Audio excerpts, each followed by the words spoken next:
pagi. Luar biasa. Ada yang pagi-pagi luar biasa tapi wajahnya sedih sekali. Kenapa, Bu? Tahu nggak? Mereka itu kan hasil buah cinta dari ayah dan bundanya ya. Nah, itu jadi sperma yang keluar ya, yang di sama bapak itu kan berjuta-juta. Okay. Dan dari berjuta sperma itu yang berhasil menjadi pemenang itu berapa, Bu? Cuma satu orang, itu satu itu ya, yang menjadi anak-anak kita itu. Okay. Jadi jangan pernah ada rasa kecil hati di hati ibu-ibu ya, kalau anak saya misalnya, kok anakku nggak sepintar anak tetanggaku, anakku kan nggak secerdas anak kakakku ya, atau mungkin ada perasaan membanding-bandingkan anak-anak kita. Jangan pernah kita melakukan hal yang seperti itu, karena anak-anak kita itu semuanya berharga, mereka semuanya pintar, mereka semuanya memiliki potensi yang luar biasa ibu. Kalau dari ilmu neuroscience ya, ilmu tentang otak itu, tentang kecerdasan, disebutkan bahwa anak-anak itu terutama di usia 0 sampai 8 tahun itu kan masa pertumbuhan otak ya. Itu setelah 8 tahun itu maka tidak akan lagi terjadi perkembangan otak ya, kecuali mungkin kemampuannya, jadi bisa kita asah dan sebagainya. Tapi kalau untuk pertumbuhan sel-sel otak itu terjadi di usia 0 dalam kandungan ya, kemudian setelah lahir dari 0 sampai 8 tahun, dan maksimal dilakukan sampai usia yang paling pesat itu sampai usia 5 tahun. 0 sampai 5 tahun itu 80%. Ya, jadi pada masa-masa tersebut adalah kesempatan kita ibu-ibu untuk bisa memaksimalkan potensi yang ada di anak-anak kita. Anak-anak itu beda-beda, tidak semuanya sama ya. Kemampuannya pun beda-beda, tetapi tidak berarti anak yang lambat itu tidak mampu nantinya untuk memiliki kemampuan yang optimal. Saya beri contoh ya, anak saya kan 2 ya. Anak saya 2 laki-laki semua. Yang pertama itu mungkin karena saya pada waktu hamil ya, saya belum memiliki ilmu parenting ya, masih muda, masih cengeng, masih aleman, masih manja ya, nggak diberikan keinginannya pada saat ngidam aja ngambek gitu ya. Jadi anak yang pertama itu biasanya, anak saya terutama ya, itu agak lebih baper daripada anak yang kedua. Salah siapa, Bu? Salah bapak. Memang ini bapak-bapak nih contohnya nih, mau apapun pokoknya ibu itu nggak pernah salah, perempuan itu nggak pernah salah ya. Jadi yang salah bapaknya, ya salah orang tuanya ya. Ibunya belum memiliki mental yang kuat gitu, jadi masih baperan, masih aleman, sehingga melahirkan anaknya juga ya aleman, yang baperan gitu. Beda kalau anak yang kedua ya. Dan anak yang pertama dan kedua pasti juga berbeda, tidak hanya dari karakternya, sifatnya, ya, tetapi juga kemampuan, termasuk kemampuan akademik itu pasti berbeda. Tetapi kita bisa melihat ya Bu ya, mungkin anak pertama agak lambat gitu ya dalam pemahaman misalnya ilmu-ilmu setelah sekolah gitu ya, nggak cepat membaca dan lain sebagainya dibandingkan dengan anak yang kedua atau mungkin dengan anak pertama itu. Tetapi Bu, kita akan tega untuk memberikan pressure gitu ya, memberikan tekanan kepada anak, walaupun mungkin kadang-kadang ibu tidak sengaja melakukan itu ya Bu. Jadi ada tidak sampai terpecah dalam hati ibu, dalam pikiran ibu mikir kok anakku kayak gini ya. Boleh nggak kayak gitu? Nggak boleh. Karena yang namanya batinnya seorang ibu itu jadi doa yang luar biasa, yang melesat bagaikan busur tanah ya, yang langsung itu bisa menjadi kenyataan ya. Jadi tolong ya, tolong, jadi ini harus disinkronkan antara pikiran, hati ibu, ucapan ibu, sikap ibu ya dalam menyikapi setiap keadaan yang ada di sekitar ibu, termasuk juga dalam pengasuhan terhadap anak ya. Selalu yakini, buat afirmasi yang positif ya. Jadi kita harus berpikiran positif, harus mengucapkan hal-hal yang positif bahwa anakku anak yang hebat, anakku anak yang pintar, anakku anak yang sehat, anakku anak yang kuat, anakku anak yang akan bisa menjadi kebanggaan diriku dan juga keluarga. Anakku adalah anak yang akan mampu menapaki setiap tahapan hidupnya dengan sukses. Anakku pada saatnya akan menjadi anak yang sukses dan meraih cita-citanya, memiliki kehidupan yang gemilang. Anakku meskipun sekarang mungkin belum dapat berbicara, nanti akan memiliki public speaking yang luar biasa, sehingga bisa menularkan, bisa menyebarkan ilmu-ilmu yang bermanfaat untuk masyarakat sekitarnya. Begitu, Bu. Jadi afirmasi positif untuk seorang ibu adalah wajib hukumnya. Itu yang akan menjadi doa. Jadi doa itu tidak hanya pada saat kita selesai beribadah, tetapi lebih pada sikap apa yang kita pikirkan. Ya? Benar nggak, Bu? Saya sudah merasakan. Ya? Saya sudah merasakan, dan anak itu memang ada masalah. Jadi kalau anak pagi-pagi misalnya rewel, ya, kakaknya enggak, atau mungkin tetangga dengar cerita tetangga, anakku mah akan banget, alhamdulillah. Ibu jangan patah semangat, jangan patah arang. Insya Allah ada masanya. Yang penting ibu sabar. Tapi lain halnya kalau misalnya ibu diuji dengan anak yang pagi-pagi rewel, ya, atau mungkin anak ibu anggap tidak cepat belajar seperti anak-anak seusianya, kemudian ibu seperti ini.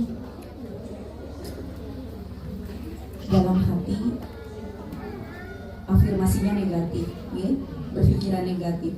Kemudian apalagi kalau sampai diucapkan jengkel ibaratnya, ya, apalagi sampai bertakbir, rontok itu semua anak-anak mentalnya, ya, kasihan sekali anak-anak kita. Itu yang minta untuk dilahirkan siapa? Yang berdoa setiap hari, setiap sholat pengen dikasih ngomongan siapa? Ya, kita semua. Ya. Jadi kita juga harus bertanggung jawab. Ya, karena itu adalah titipan dari Allah SWT untuk kita, untuk jaga anak-anak kita agar mereka itu nantinya bisa hidup dengan mandiri, menjadi tidak saja mereka bisa hidup di dunia ini menjadi orang yang baik, yang memiliki karakter baik, yang memiliki integritas baik, jujur, adil, ya Bu ya, adabnya baik, punya akhlak yang mulia, tetapi juga mereka juga punya tanggung jawab untuk menjaga, apa yang menjadi tugasnya sebagai khalifah atau sebagai umat manusia di muka bumi ini, ya, dalam segala hal. Insya Allah kalau anak kita didik, kita berikan contoh yang baik, insya Allah anak akan mencontoh yang baik, ya, apalagi diiringi dengan doa. Ibu itu saya sebut tidak hanya sebagai guru, tetapi lebih kepada pendidikan pertama untuk anak. Jadi kalau guru itu kan lebih sifatnya itu sebagai manusianya, ya, orangnya, ya. Kalau pendidikan itu tidak hanya ucapannya, tetapi semuanya yang ada pada ibu, ya, dari ujung kepala sampai ujung kaki itu pasti akan ditiru oleh anak-anak. Dari ucapannya, dari cara ibu. Kenapa kok anak-anak ya kadang-kadang wajahnya nggak mirip dengan orang tuanya, tetapi ekspresinya bisa mirip. Cara dia marah, cara dia cemberut, bahkan suaranya pun sama, ya. Nah, ibu-ibu kebayang nggak kalau misalnya ibu-ibu nih yang punya rewang, ya, punya pembantu, pernah nggak kepikiran bisa jadi nanti anaknya mirip rewangnya loh? Ada ilmu dan juga ada penelitian yang menyebutkan seperti itu, Bu. Betul, ya, itu penelitian yang memang sudah ada jurnalnya, ya, jurnal resmi gitu, dari luar negeri bahkan. Jadi anak itu tergantung lingkungan sekitarnya. Percaya nggak, Bu? Percaya. Jadi makanya anak-anak kita ini kan sekarang memiliki tantangan yang sangat luar biasa dibandingkan kita dulu.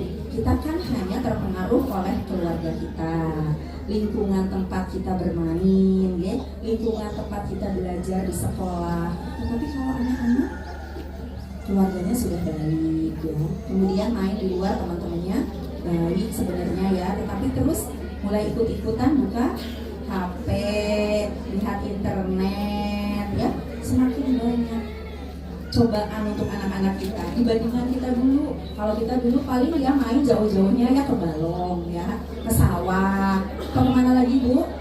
Main ketapel, main apa lagi? Main klek, ya, utit, tahu Ibu utit? Karet, ya. Sekarang anak-anak sekarang nggak tahu, ya, permainan-permainan seperti itu. Anak-anak senangnya sekarang mainan apa, Bu? Ibunya senangnya mainan apa? Berarti salah siapa? Ngaku. Ya bagaimana anaknya gak mainan HP? Yang masih kecil sudah dikasih HP. Mau disunat hadiahnya HP. Naik kelas hadiahnya HP. Kompak temen ya? Kompak yang salah gitu. Iya, kita memanjakan anak-anak kita dengan fasilitas yang luar biasa. Karena memang saya tidak menyalahkan ibu-ibu, karena kita memang ada di dunia yang seperti sekarang ini ya. Kita tidak bisa melarang anak-anak untuk terhubung dengan teknologi. Bahkan memang teknologi dari zaman dulu itu selalu mendatangkan pro dan kontra. Dulu pada saat manusia belum mengenal alfabet, belum ada baca tulis ya. Orang-orang yang belajar itu hanya diingat melalui pikirannya. Pada waktu itu orang-orang hebat waktu itu ya, begitu ada teknologi berupa alfabet, cara baca dan juga cara menulis, mereka menentang. Sama seperti orang tua kita dulu pada saat dulu ada HP, kan ribut ya, aduh HP, nanti malah anak-anak sibuknya dengan HP dan lain sebagainya. Termasuk juga saya juga khawatir sekali dengan adanya teknologi berupa internet ini. Tetapi yang namanya teknologi tidak bisa kita cegah. Bahkan Rasulullah menyebutkan, didiklah anakmu sesuai dengan zamannya. Tidak bisa dididik sesuai dengan dulu ibu kita mendidik kita. Kita melahirkan anak-anak generasi Z dan juga generasi Alpha. Ya, anak-anak generasi Z dan generasi Alpha ini punya daya jelajah yang sangat luas dalam dunia maya. Ya, tidak hanya sosial media, dan yang namanya teknologi itu selalu ada sisi baik dan sisi buruknya, sisi positif dan juga sisi negatifnya. Ada sebuah penelitian ya, tadi kan alfabet pun itu dilarang ya oleh orang tua zaman dulu, karena dianggap nanti kalau alfabet diperkenalkan maka anak-anak tidak akan lagi mampu untuk mengingat pelajaran. Mereka akan akan mengandalkan catatan-catatan yang mereka buat. Ya. Ada kekhawatiran seperti itu, Bu.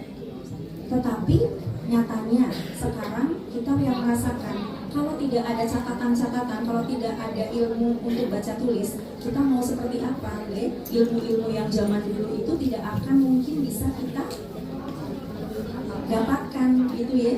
Jadi buku-buku ini kan sampai sekarang masih bisa kita nikmati ya? Tentang aljabar, tentang ilmu-ilmu agama dan lain sebagainya. Kemudian ini ada penelitian yang menggunakan dua keluarga ya, dua keluarga. Yang satu keluarga itu keluarga yang memang sangat moderat ya.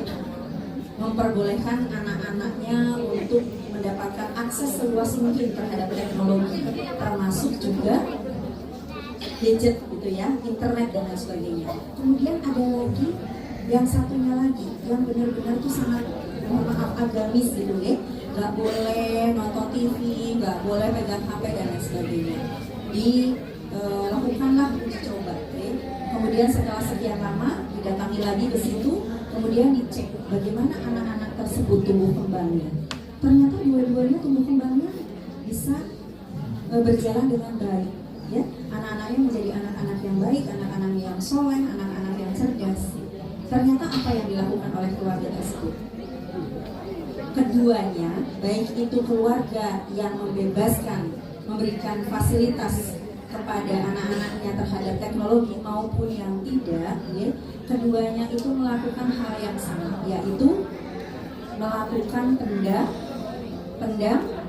pendampingan atau pola asuh untuk anak-anak tersebut. Jadi itu ibu yang harus kita lakukan dalam masa yang sekarang. Kalau kita harus mengejar anak-anak kita itu kan mereka dari semenjak lahir, bahkan umur 2 tahun ada yang sudah bisa mengoperasikan HP ya Bu ya. Saya kadang-kadang tuh kok bisa ya mereka lincah sekali gitu ya, dalam berselancar di dunia maya gitu, bisa tahu segala hal ya. Saya khawatirnya kalau tidak didampingi nanti anak-anak sekarang kan ngetik asal ngetik saja. Kalau temennya buka satu situs kemudian mereka pengen juga ya, penasaran kemudian buka, dan kalau pencariannya itu kepada hal-hal yang negatif maka nanti akan semakin negatif gitu ke dalamnya. Contohnya ya, misalnya bagaimana cara menembak cewek, misalnya loh ya, bisa jadi kan karena melihat sinetron itu ya. Iya, anak kecil pacaran, apalagi sekarang di media sosial, ya Allah, anak SD Ibu sudah ngedate ya, anak perempuan sama laki-laki. Terus cara panggilnya apa?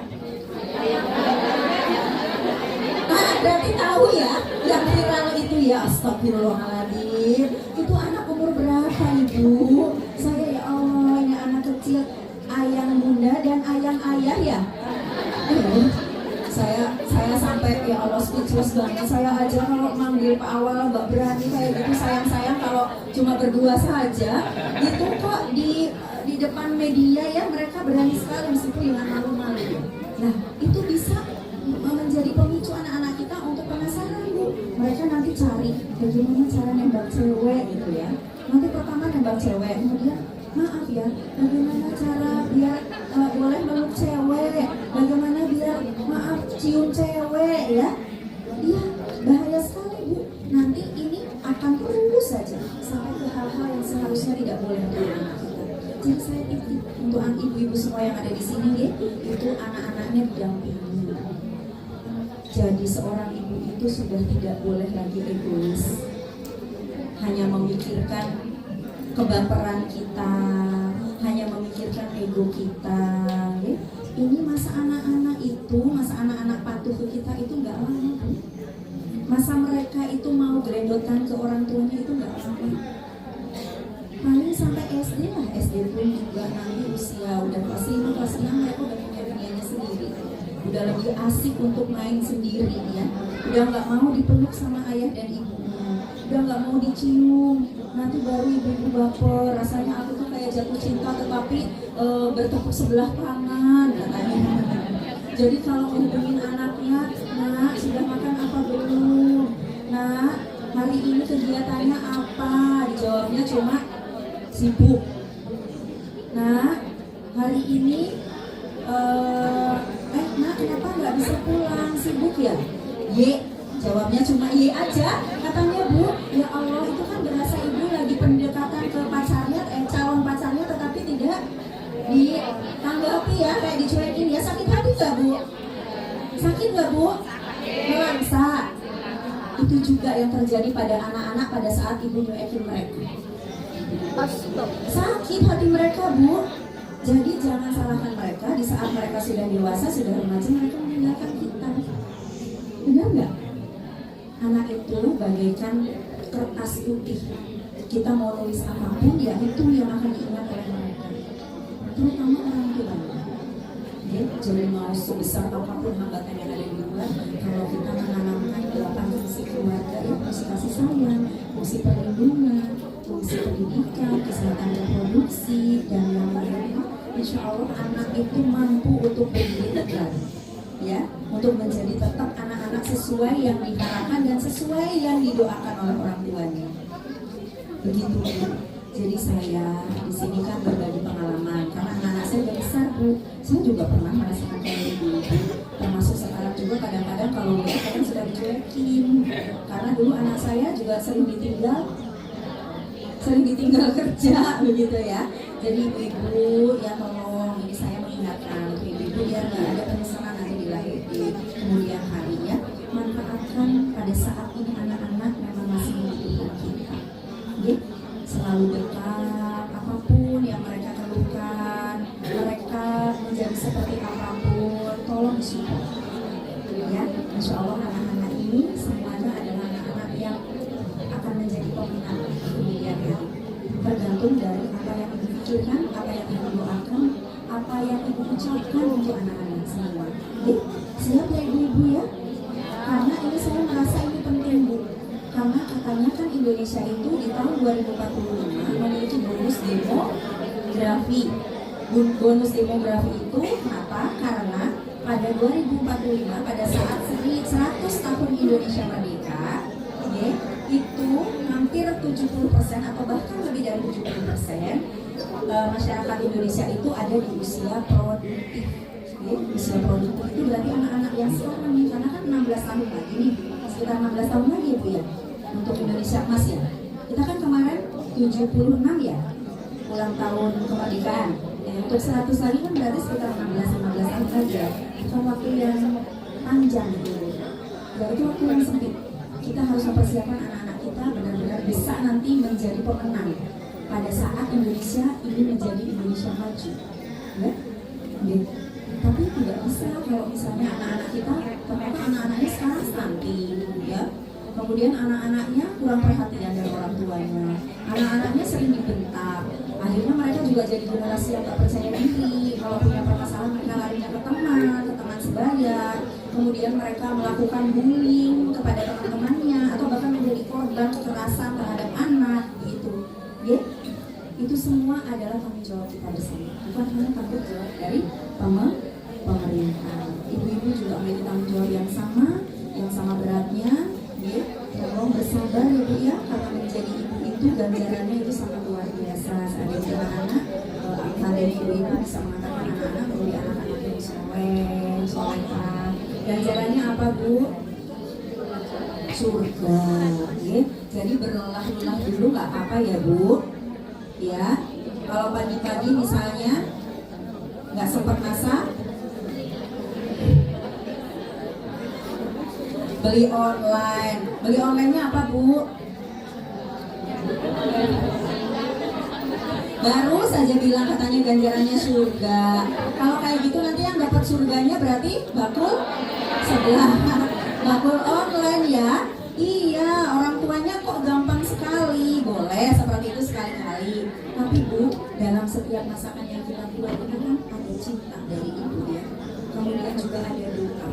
Tidak hanya makanannya yang sehat, yang bergizi, yang bersih, yang aman ya, tetapi juga ada doa di situ dalam setiap irisan sayur, dalam setiap kongsengan soleh. Jadi kayak puisi ya Bu, puisi tapi di dapur ya. Itu juga bisa menjadi ladang ibadah untuk ibu-ibu semua. Ya, di sini saya pengen cerita bahwa tugas kita tidak hanya pola asuh, terutama ini berkaitan dengan permasalahan yang ada di Kabupaten Cilacap ya. Kabupaten Cilacap itu kabupaten yang sangat luas Bu, terluas di Jawa Tengah. Kemudian masyarakatnya penduduknya juga termasuk terbanyak ya di Jawa Tengah. Dan permasalahan yang ada di sini juga alhamdulillah lagi, astagfirullah lumayan banyak gitu ya. Termasuk juga masalah stunting. Ada yang tahu stunting itu apa Bu? Nah, jangan lupa guys. Kalau Bu Kades pasti sudah pintar ya. Ada nanti dapat door prize. Stunting? Hah? Masa nggak ada? Ah? Stunting apa Bu? Kurang tinggi. Kita stunting masa depan cerah.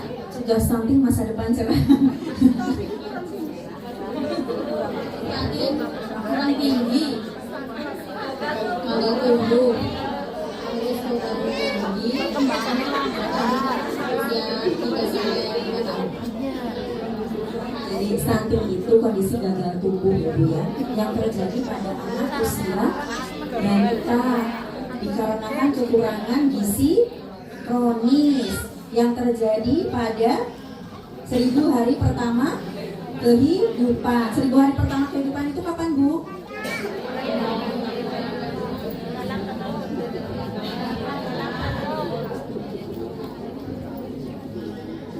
Waktu dalam kandungan sampai usia 2 tahun.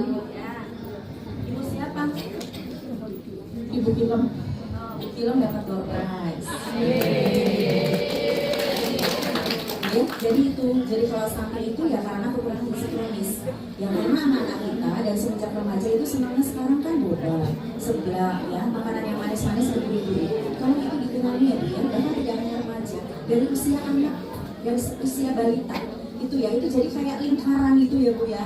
Dia ini anak remaja sukanya yang manis-manis, yang gurih-gurih karena memang dari kecil dikenalkannya dengan makanan-makanan seperti itu, ya. Bahkan dari semenjak dalam kandungan orang tuanya makannya yang manis-manis, seblak, yang pedas-pedas dan lain sebagainya, ya. Jadi makanan-makanan yang tidak memenuhi kebutuhan nutrisi untuk anak-anak. Ya, jadi tolong ini diputus rantainya Bu, dari mulai ibu-ibu, dari mulai anak-anak ibu, ya, diputus. Tolong, anak-anak itu butuh protein tinggi Bu, tidak hanya sekedar sosis. Jangan kira sosis itu terbuat, ya memang betul ada dagingnya sedikit, ya. Kemudian nugget apalagi yang beli di luaran, ya. Upayakan anak-anak dikenalkan dengan makanan real food, makanan yang asli, ya. Jadi boleh diolah, tetapi lebih dikurangi lagi bahan tambahannya. Ya, misalnya dibikinkan mungkin steak, ya, dari ayam, ya. Atau mungkin dibikinkan bistik, ya, bistik dari ayam atau dari ikan, dari daging, gitu, ya. Itu karena anak-anak butuh protein tinggi. Kebutuhan anak itu akan nutrisi. Yang pertama itu nutrisi yang makro. Makro itu berarti protein, ya. Proteinnya harus tinggi, syukur-syukur bisa double, ya.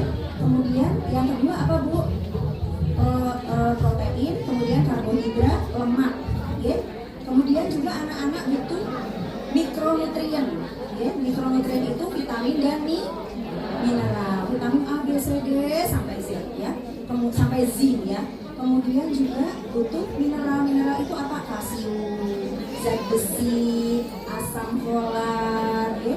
Kemudian mereka juga butuh magnesium, ya, untuk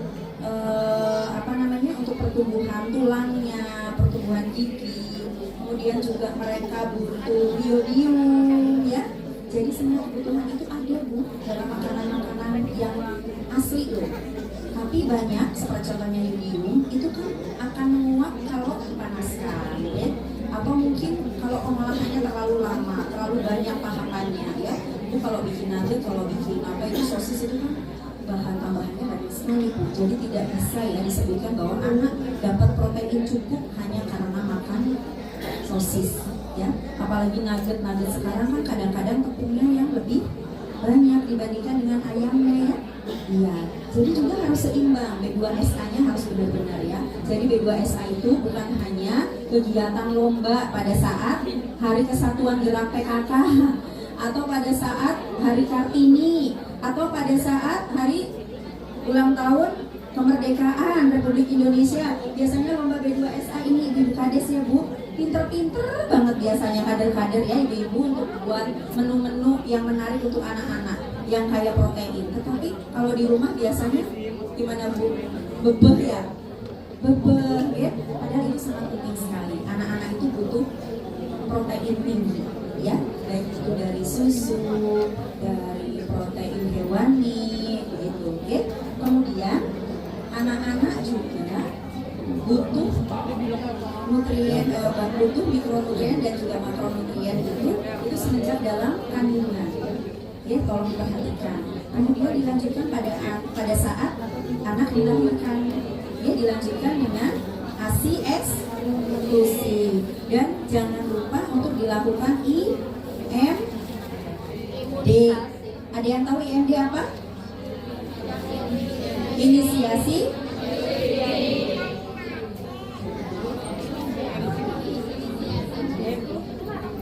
Inisiasi menyusui dini, ya. Itu adalah kegiatan yang dilakukan oleh ibu dan juga bayi setelah baru saja ibu melahirkan. Kemudian ibu nggak pakai